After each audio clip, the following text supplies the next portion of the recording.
Welcome to Hiram Hikes. I'm Hiram. This is my day one video, and I've got some pretty good video that's covering the day, but I had something I wanted to add at the beginning.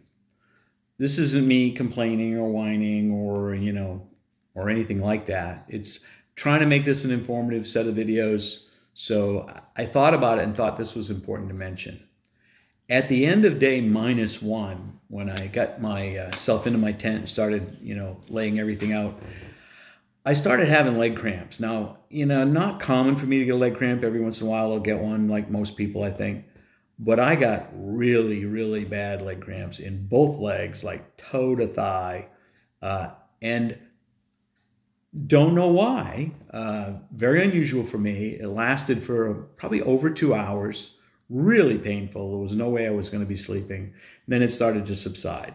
Not just a matter of a complaint. I know there are a lot of people a lot smarter than I am that will watch this.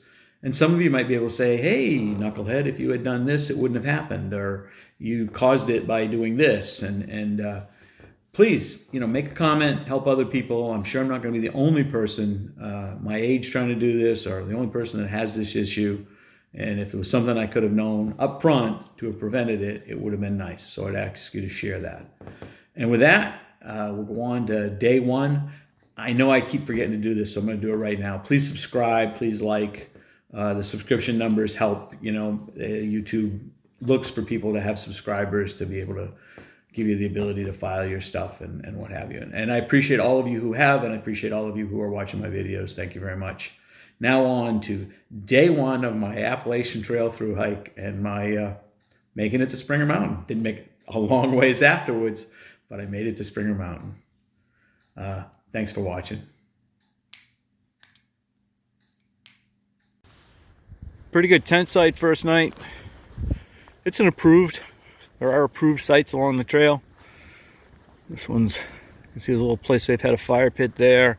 There's some more tent sites and another nicer fire pit on the other side. Nice view. I got to see the sunrise kind of through the tent. I intended to be hiking by sunrise, didn't quite make it. I don't know, what time is it right now? It's 8:02, and I'm about to fold up the tent. A little layer of ice on it. You can see ice on the tent. I don't know if you can see it or not, but it's probably, 28 degrees, something like that right now. Light breeze, not bad. There's the logbook, and that's where it goes. And I've already signed myself in. Show you the first white blaze in a sec.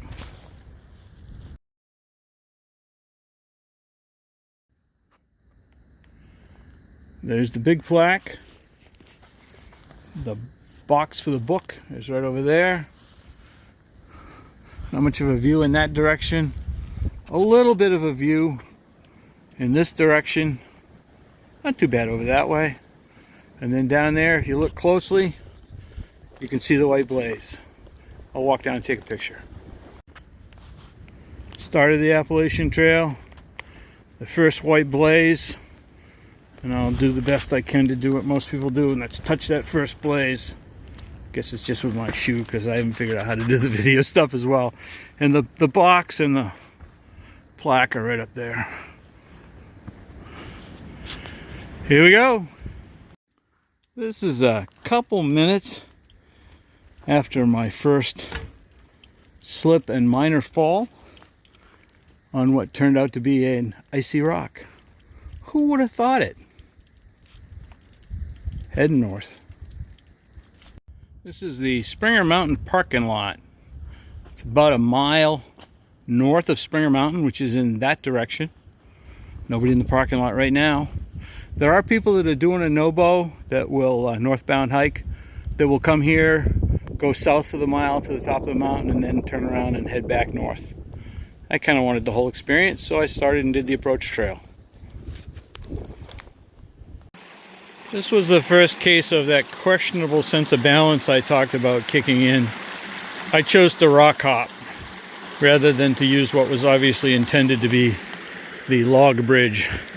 That's headed north up the hill. Probably doesn't show, but it's a hill. Having a great day.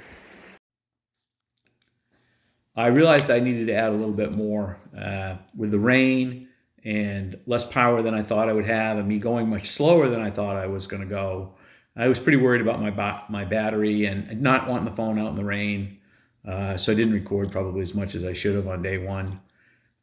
Prior to Springer Mountain, I met a section hiker who had through hiked in 2015. I believe he said he was 22 at the time, so a younger guy, real good hiker, really supportive, really friendly, really encouraging. It was great to talk with him. He said he was going on to Springer Mountain Shelter to do some stretching out. He'd see me over there, and then he was going to go from there on to Stover Creek Shelter, where he was planning on spending the night. And he looked forward to seeing me there. He was going to go out and collect some firewood and get things ready to go. Well, by the time I got done with my pictures on Springer and then went down to the Springer Mountain Shelter, Doug had already moved on. I went ahead and went to Stover Creek Shelter. That's mile 2.8. So a total 6.4 mile day, which I know doesn't sound like much, but the ground's not very flat. And that was what I was able to do. Might have gone a little farther, but then I wouldn't have been at a shelter. Doug had collected some firewood, and he had taken a huge mouse nest out of the upper level of Stover Creek Shelter, like the size of a bushel basket full of stuff, and cleaned it out and cleaned it up in there and whatnot. So had great conversation. It was great to share the shelter with him, great to learn a lot from him. Most of the people on the trail are just absolutely wonderful, and he was. And probably in the next day's video, day 2, I will share a little bit from our evening together and what went on from there.